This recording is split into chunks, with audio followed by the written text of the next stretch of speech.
மற்றொரு அண்மை செய்தி. ஈரோடு கிழக்கு தொகுதி இடைத்தேர்தலில் பாஜக போட்டியிட முடிவு செய்யப்பட்டுள்ளதாக தகவல் வெளியாகியிருக்கிறது. ஈரோடு கிழக்கு தொகுதியில் இடைத்தேர்தல் தேதி அறிவிக்கப்பட்டதைத் தொடர்ந்து தற்பொழுது அங்கு பாஜக போட்டியிட உள்ளதாக தகவல் வெளியாகியிருக்கிறது. நாளை கமலாலயத்தில் நடைபெறும் மையக்குழுவில் போட்டியிடுவது குறித்து முக்கிய முடிவு எடுக்கப்பட உள்ளதாகவும் தகவல் வெளியாகியிருக்கிறது. ஈரோடு கிழக்கு தொகுதியில் இடைத்தேர்தல் தேதி அறிவிக்கப்பட்டதைத் தொடர்ந்து தற்பொழுது அங்கு பாஜக போட்டியிட உள்ளதாக அண்மை தகவல் கிடைத்திருக்கிறது. பாஜக தேசிய பொதுச் செயலாளர் தருண் சுக் தலைமையில் நாளை பாஜக மையக்குழு கூட்டம் நடைபெற இருக்கிறது. அந்த கூட்டத்தில் இடைத்தேர்தல் தொடர்பாக முக்கிய முடிவுகள் எடுக்கப்படும் என்று அறிவிப்பு வெளியாகியிருக்கிறது. இது தொடர்பான மேலும் விவரங்களை தருவதற்காக செய்தியாளர் ராஜேஷ் இணைப்பில் இருக்கிறார். ராஜேஷ், வணக்கம். தற்பொழுது ஈரோடு கிழக்கு தொகுதி இடைத்தேர்தல் தேதி அறிவிக்கப்பட்டதை தொடர்ந்து அங்கு பாஜக போட்டியிட உள்ளதாக தற்பொழுது ஒரு அண்மை தகவல் கிடைத்திருக்கிறது. தொடர்பான முழு விவரங்கள் என்ன? ஈரோடு கிழக்கு இடைத்தேர்தலில் பாஜக போட்டியிடுவதற்கான முடிவு நாளை எட்டப்படும் என எதிர்பார்க்கப்படுகிறது.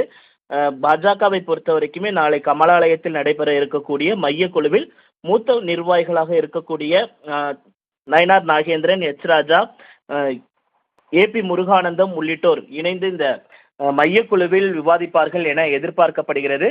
பாஜகவினுடைய தேசிய பொதுச் செயலாளராக இருக்கக்கூடிய தருண் சுக் தலைமையில் நாளை கமலாலயத்தில் பாஜகவினுடைய மையக்குழு கூட்டம் நடைபெற இருக்கிறது. இதில் ஈரோடு கிழக்கு தொகுதிக்கு இடைத்தேர்தல் அறிவிக்கப்பட்டுள்ள நிலையில் பாஜக சார்பில் நாளை முக்கிய முடிவு எடுக்கப்படும் என எதிர்பார்க்கப்படுகிறது. ஈரோடு தொகுதியை பொறுத்தவரைக்குமே பாஜகவினுடைய வாக்கு வங்கி என்பது கணிசமாக இருக்கிறது. அதே நேரத்தில் கூட்டணி கட்சிகளை இணைத்து களமிறங்கலாம் என எதிர்பார்க்கப்படுகிறது. அந்த வகையில் ஈரோடு கிழக்கு இடைத்தேர்தலில் பாஜக போட்டியிடும் என எதிர்பார்க்கப்படுகிறது.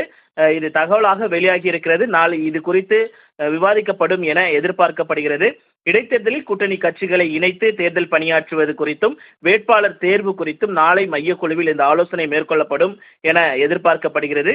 ஈரோடு கிழக்கு இடைத்தேர்தலில் பாஜக வேட்பாளர் யார் என்பதை தேசிய தலைமை மூலமாக அறிவிப்பு வெளியாகும். நாளை நடைபெற இருக்கக்கூடிய இந்த மையக்குழு கூட்டத்தில் பொறுத்தவரைக்கும் அண்ணாமலை, வானதி சீனிவாசன், நயினார் நாகேந்திரன், ஏபி முருகானந்தம், எச் ராஜா, தமிழிசை உள்ளிட்ட மூத்த நிர்வாகிகள் பங்கேற்பார்கள் என எதிர்பார்க்கப்படுகிறது. நாளைய தினத்தில் பாஜகவிலிருந்து ஒரு முக்கிய முடிவை எதிர்பார்க்கலாம் என தகவல் வெளியாகி இருக்கிறது. தங்களின் முழு விவரங்களுக்கு நன்றி ராஜேஷ்.